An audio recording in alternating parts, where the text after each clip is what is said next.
about beautiful dahlias or dahlias, we can debate that. I'll leave Jamie in charge of the stage and I will come around and use the mic for questions if you need. So take it away, Jamie. Well, firstly, we always call them Dahlias on our farm. We like to be a bit eccentric. Welcome to Dahlias, Tuber to Blooms.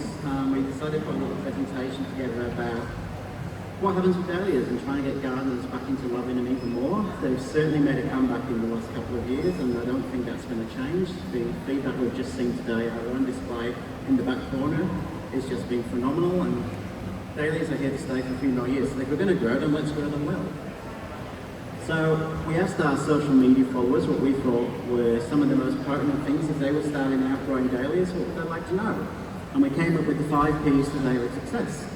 But before we get onto that, let's go back about 300 years and learn about dahlias and where they came from before we started loving them in our gardens.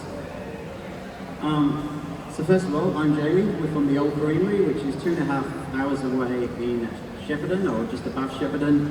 And we grow dahlias in quite a harsh climate. We've just had 47 degrees through like most of summer. We've had fruit damage, we've had everything we possibly can. And 3 weeks ago we had a lot of rain, and thank Christ, because now we have wonderful dahlias here to show to you all. But when we're not doing dahlias, we both have full-time jobs. We're a little hobby farm which got out of control, and we do live plant sales and tuber sales, and we post them to most states now across Australia where we can, and that's our little business. And it's blossoming, which is fantastic. But we've also got some wonderful dahlia people on the stage with us today. So on my far right is Deb Collette. People may know her from the floral world.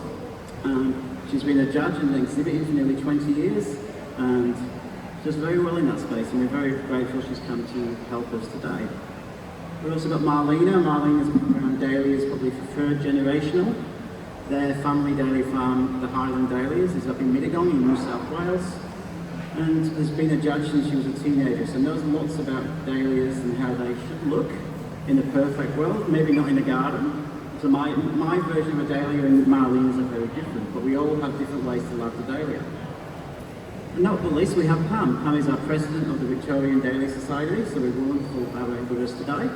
But Pam herself has been doing horticultural work for more years than I'll admit, and had a nursery in New South Wales, and she also was doing tissue culture with orchids back in the 70s, so the wealth of experience she brings is amazing.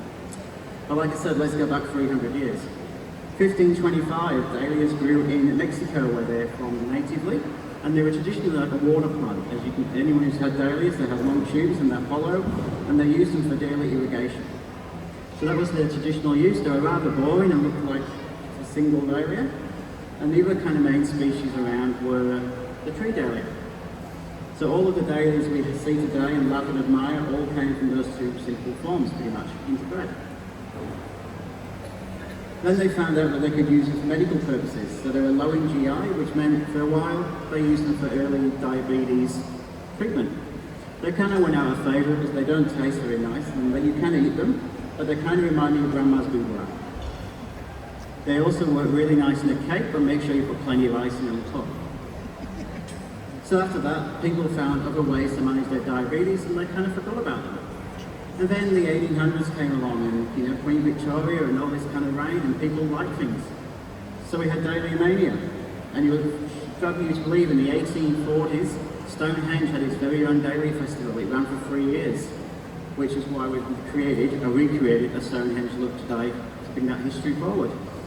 So again, there were then we went to Sir Joseph Paxton. He wrote the first book on how to grow dahlias. It's still available. We just bought a copy this week, and I can't wait for it to turn up. Be interesting to see what's changed over that time. But by royal command, the Royal Exhibition of 1850 happened, and dahlias were there on big display. But they kind of faded after that time. But for a bit of interest, for those who know dahlias, there's one called a cactus. And the theory is, in 1874, the boats were going from Holland to Holland from Spain, and everything rotted but one tuber. And when it flowered, we had the cactus dahlia. I don't know if that's true, but it's a nice little piece of story. In the late 1800s, people got a bit more serious, and we had things like road standards coming out, and there was a standards for how to show and grow dahlias. After the war, the 1950s and the 70s, people were coming back, they were gaining lots of land and trying to do things. And for those who grow dahlias, you may have heard of the Formby range. This was the guy who bred them. no longer with us, but there was a patch of him in his garden before he died, and we're honouring, I guess, that revival of Dahlias and the love of people getting back into their gardens now. The COVID years. COVID has a lot to answer for. A dahlia came along called the capriolae and the whole world went crazy, and the dahlia mania has not stopped since then. Lots of people changed the way they viewed dahlias. They got back into the gardens, they were buying plants, the flower farm movement has taken off, buying local flowers versus imported flowers, all of that work is just amazing. I think that's just, look behind us, that great amazing stage we've just seen today with the Growers Avenue. Dahlias at Mifkas. We were here last year on a very basic stage upstairs doing an informational stand. It was just phenomenal for people to come and see the stories they were telling and the connection these plants have to people. Hence our display this year, where people have been telling stories and writing them and putting them into display too. And we're here today. So back to the 5 P's of success. So we're going to run through them. I've prepared a question for our panel members to get you through, and then we're going to open up, and if you've got any questions about your dahlias, now is your time to ask them. So we'll kick off with preparation. So Deb, when preparing a bed for dahlias, what are the key things you're looking for in your soil before you think about planting? Okay, like anything, I think we're learning more and more that soil is the key to having a good garden. And so for dahlias, good soil, I'm always adding to it as much organic material as I can. But as well as soil, it needs a good sunny aspect, and you need to keep the water up to them. But I think I always say, treat me like I'm on holiday, give me something to drink, give me some nice food, and lots of sunshine, and I'm pretty happy. And I think that's the dahlia as well.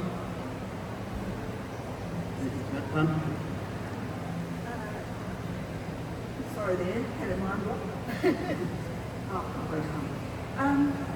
I think Bruce, what Deb said, that drainage is an important thing. If you've got a soil that is a bit heavy, a raised bed is really advantageous, because the one little thing about dahlias, they hate wet feet. So that would be my number one tip for new growers, is a raised bed. We always suggest for new growers and anyone putting a new garden bed, and even if you have an established bed, regular soil testing. So not just the pH test you get at Bunnings, but actually send it off for a formal soil test. We get ours tested every 3 to 4 years. Cool, and we've kind of jumped into planting already, which is great. We made a good segue. So when planting, what's your advice for a new grower? And what about those who want to grow in pots? Do you want to continue, Marlene? Anything to add? So, as Pam said, well-drained soil is very important. Pots you can grow in, they're just a bit more thirstier, so you need to keep the water up to them, because if they dry out, that's almost more detrimental than if you let them get too wet. And try not to let the pots get too hot, because you'll cook them from the inside out. Having grown a lot in pots, the size of the pot is really key to success. I recommend the smaller sizes of 30 millimetre, preferably a 40. It just gives plenty of room for the dahlia, because it's just amazing. You plant one tuber and it will grow perhaps 5, even 10 tubers in that one season. So it needs space. It doesn't necessarily need depth, but it needs width. And that's why I suggest a 40 centimetre. So I guess to add on to that for Deb, when do we plant our dahlias? And if we're going to plant them, about how deep, how wide, how many can I really fit in that garden space of 2 by 2 metres? Yeah, so many questions. And it's one of those things, I think people sometimes worry too much about doing it right. I say just give it a go. If you're a gardener already, you're listening to the plants and the soil, and they'll figure it out. They're a lot more forgiving, or 99% of dahlias are a lot more forgiving than what people think they are. In terms of planting, there is a thumb rule that you can use. A good friend of mine, Paul Hunt, came up with this. Plant them that deep, plant them 2 to a stake if you like. Staking is quite important, because when you put them in there, nothing happens for a bit. And so you see this bare patch in the ground and you think, I'll plant something else there, and before you know it, you've dug up the dahlia tubers, and then you think, why didn't they come up? So, true to a stake, that far out from the stake, you plant them with the eye facing up, it helps. They'll still figure it out if it's not. And I always put a little bit of, something in there, a little bit of organic matter in the bottom. You don't want to feed them too much at that point, but just a little bit extra helps them. I was just going to add to that, and it's just completely escaped me what I was going to say on planting. Patience.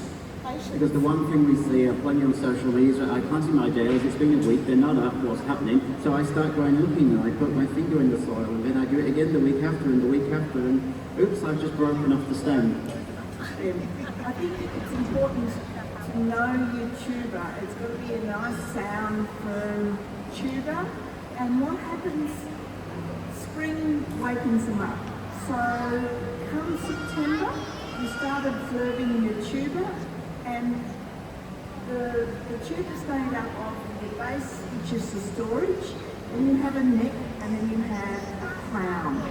And it's in the crown and the magic ingredient for growth appears. And so you see a little bud starting to appear on that crown, and that's saying, it's spring just around the corner. Golden rule, if you are in a frost-prone area, wait until the last frosts have gone past. That's the key to having success, because that little shoot is very soft when it first emerges from the ground, so you don't want old black frost coming in and biting it off. But that's pretty well it, until that shoot starts to grow, and then it's wonderful. Another nature. All being well, our plants are on the move, and after about 6 weeks after planting, we've got tiny little shoots. And then we start thinking about feeding them. Would you like to cover what you would like to talk about, Marlene, on feeding your dahlias? So we do a foliar feed every second week when they're growing. We use UGF, and then on the off weeks we'll use a general purpose fertiliser. So Yaramilla is something that we use, dynamic lifter, just one of the general, not what is called a non-hot fertiliser. So not your superphosphates or your chemically induced fertilisers, because you need, as been pointed out earlier, you need really good soil health. So healthy soil gives you healthy plants, which then gives you better flowers and better pest resistance. Because they're so leafy, dahlias love being fed, and most of us find great rewards in foliar feeding. One of the old masters of dahlia growing in Australia, a man called John Menzel, weekly, and his little formula was sea salt and some other liquid feed like power feed or fry, just one of those feeding. Dahlias love magnesium and calcium and potash, so you kind of look for a foliar feed that gives you those ingredients. Yeah, like I said, on holiday, we like a good meal, and dahlias are no different. I think you will hear people feeding them everything and anything, and I think that's the beauty of it. They really do respond to that. You've just got to watch, if you really want to get a bit technical, high nitrogen at the beginning of the season when you're wanting them to put on their growth and their leaves and get up, and then higher potassium later in the season when you want to keep those flowers coming. But can I also mention, there's no point just feeding them and looking at the flowers. The key to keeping those flowers coming is to pick them. Whether that is you leave them on the bush because you want to see the flowers in the garden and you deadhead, or whether you actually pick them and enjoy them or give them away to people. It really is the best time, and don't worry that you're picking off all those buds. They just respond by putting them back on. So we're definitely fourth of feeding. So for us, we're a commercial farm, so we use actually lawn feed. So sudden impact for lawns is a really good product, full of microbial life, helps our soil, and we'll use that for the first 6 to 8 weeks when they're coming up. And it's amazing to see the green, lush growth they get on. So they really set out ready for summer to come. They've got the nice growth. We're not worried about flowers, we just want to get them really up and growing and strong, healthy plants. And then we'll move over to Southern Impact for Roses, which comes in the liquid and granular version, and we get really good results from that too. So you were talking about picking. We're just going to move into pruning and cutting tips. So what is the best way for people to pick their dahlias if they're going to put them in a vase and get the best life out of them possible? It's really interesting. I had somebody come up to me yesterday when I was helping Jamie over on the setting up, saying, oh, how can I make my dahlias last the longest? I'm going, did you pick them? Because to me that's the key. If I want to get the longest life out of my dahlias, I make sure they're well hydrated before I pick. And the classics, pick in the cool, either early morning or late at night. But typically if I want to pick, I'll make sure they get a nice good drink that evening, and then I'll pick early the next morning. And to me, I only use rainwater. We're not on town water. And I'm not sure whether that has a little bit of a key to it, but put them straight into water buckets as well, and keep them cold. I agree with that, Deb. I have a cut flower business, and we pick straight into a bucket, so we don't kind of grab an armful and then when we get back. No, we don't do that. We pick straight into a bucket, and because they're, I don't know the quantity of they're 80% water practically, the dahlias, so they need to be hydrated.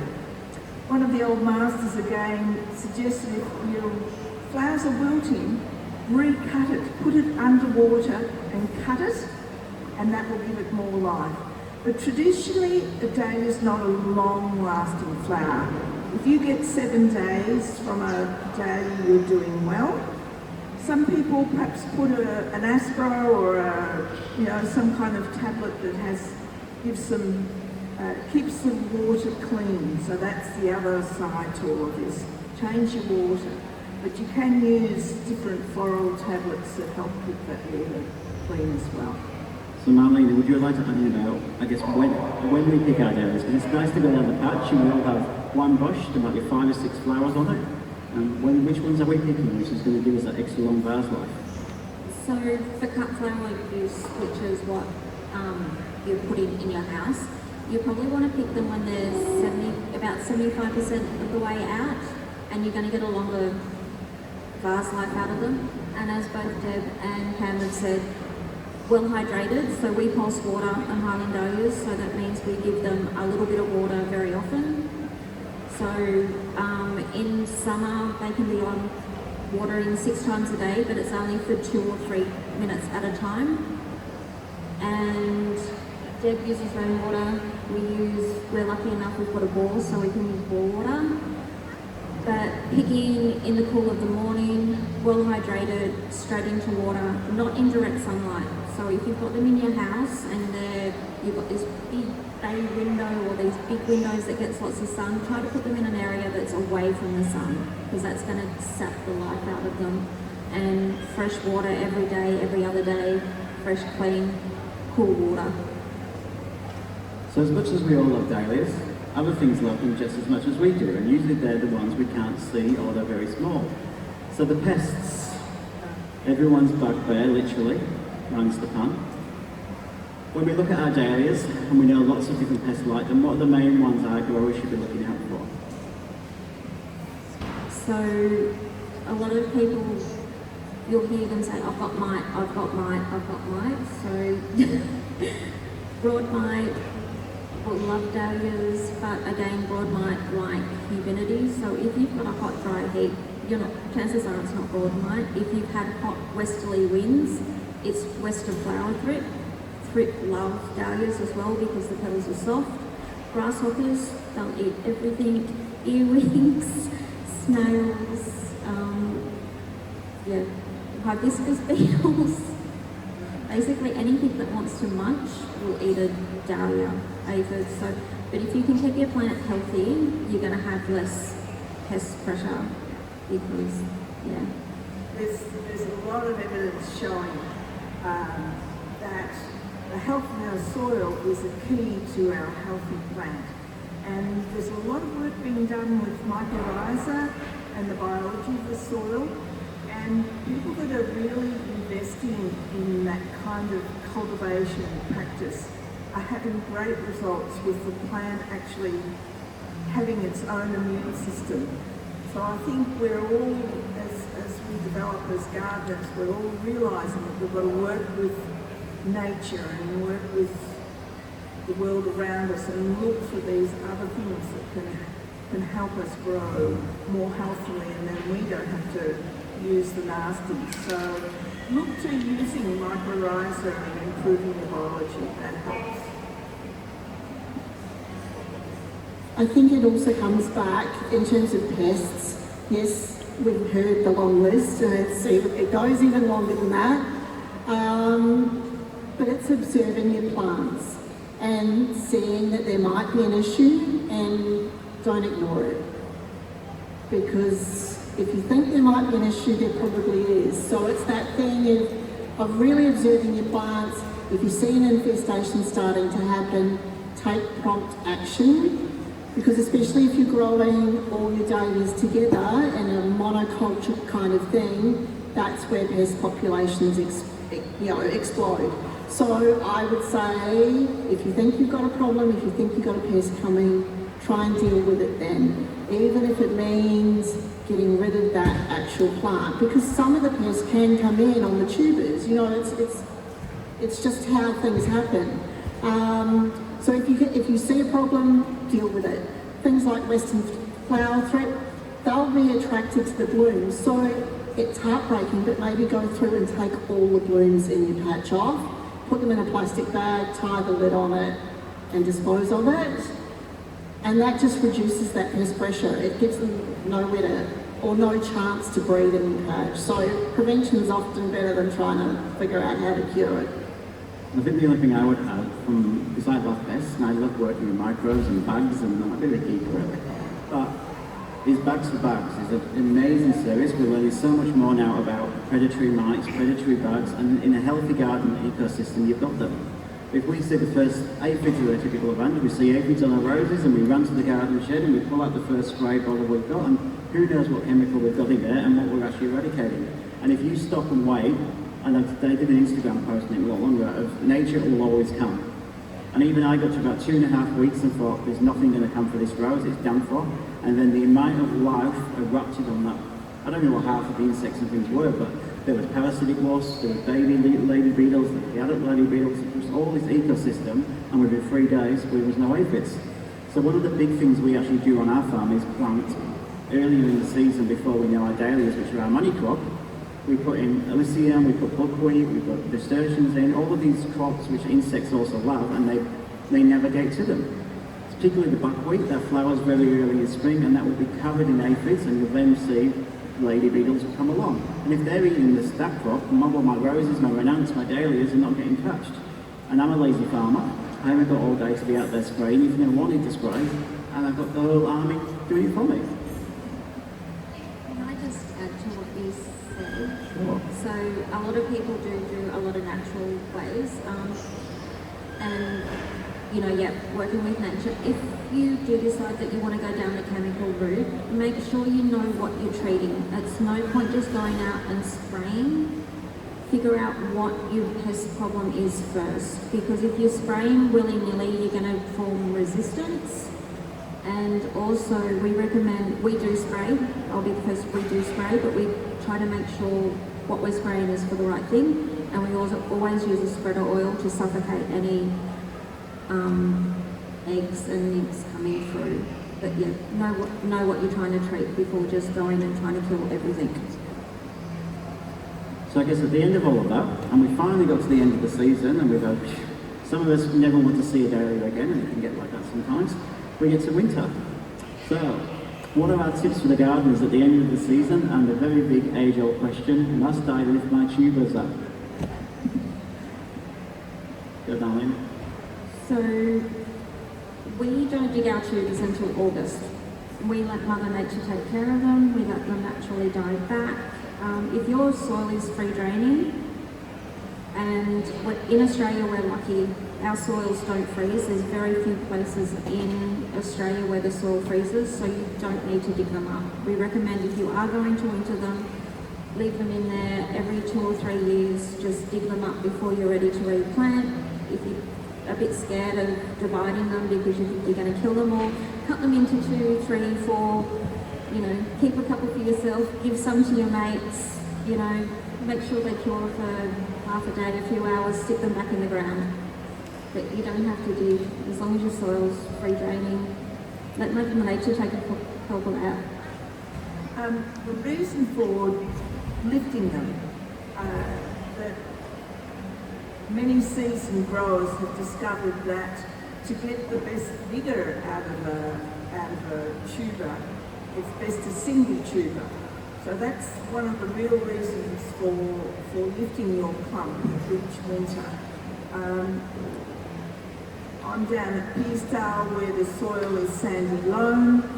We could leave them in because it's free draining, but we choose to lift them up in June. And there is a bit of a technical issue with tubers when you're going to store them over the winter, because they have to have a certain amount of humidity, but be really in a dry situation. So it's a kind of a balance between those two. Normally they're stored in coir peat or vermiculite. People have different recipes for how they store them. And then they're stored right through until that September that I told you that the little bud starts to shoot. So there is a little bit of technicality with keeping. But if you are only kind of interested in keeping them going in your garden, you could leave them a year or two, dig them up, and as Marlena said, just get the spade and cut them in 4. But other than that, they're a very good tuber, they're very hard.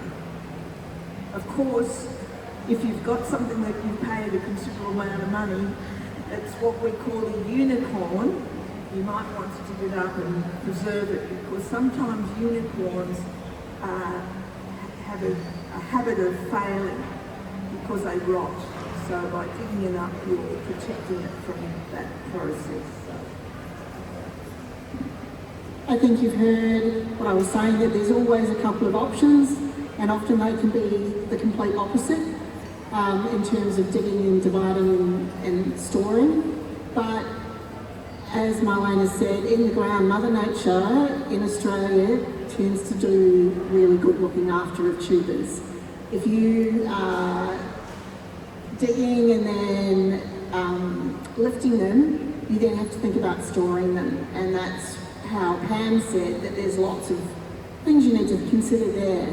I tend to dig, divide and replant in the one operation pretty much every year. So coming back to that lazy gardener, I take out that whole worrying about storage space. The one thing I would say though is make sure that you're not digging too early. I cringe when I see on Instagram or Facebook or whatever, you know, come the end of April and people have dug and divided their tubers already, and I'm going, oh my goodness. They do need that time in the soil just to harden off, to finish actually growing and storing before you lift them. And often you can have failures with your tuber storage if they're too fresh and they haven't had that chance to develop. So we've only got a minute left, so we're doing a roundup. Just add, if you're in an area, particularly wood end, somewhere like that, where you do get a lot of frost and you're worried about, a bale of lucerne. Just break it up, tip it over the soil. That's going to act like a blanket over winter. And when it breaks down, you're giving all that plant all the nitrogen it needs to get going in summer. Just make sure it's spring, sorry. But just make sure the earwigs don't get underneath it too, because they will like your dahlias. So, we have an Australian Facebook page. It's got about 37,000 people on there. Melbourne, if you'd like to go and learn more about dahlias, it's a great place to start. As everything, take everything you see with a pinch of salt and do your own research. Connect with your local flower farm. And nearly every town will have a flower farm in it these days. And buy local flowers, because you know that we keep the industry alive with support. We've talked about dahlias not having a long shelf life. If you're already buying them 3, 4, 5 days old, well, you get the end product, that result. And lots of florists now are seeing that, and they buy from the local growers, and we've got this really connected industry. Join your local club of society. There's one in every state, and it says support farms. So the question is, are you going to grow a dahlia next year? Thank you. Thank you so much, guys. I must say, about 15 years ago, I did a talk, I'm a horticulturalist, and I did a talk for the Dahlia Society of Victoria. And what happened, Deb? She got sent some tubers, and I believe they're still growing in your Oh, garden. they're still growing, and they might have multiplied, and I might have gotten more. I definitely got the Dahlia bug. So yeah, if you haven't already started growing them, watch out. They're very addictive. Guys, we don't actually have any time left for some questions, but I think you covered so much. And yeah, 100%, please do check out your local society or jump on that Facebook group. And yeah, thank you again so much. We're going to head back to the stall, so we've got about 15 to 20 minutes. If anyone has any burning questions, please make your way over there and we'll try and help you out. Thank you so much, and that concludes today on the main stage. If you're coming tomorrow or later on in the week, we will see you then. Bye everyone.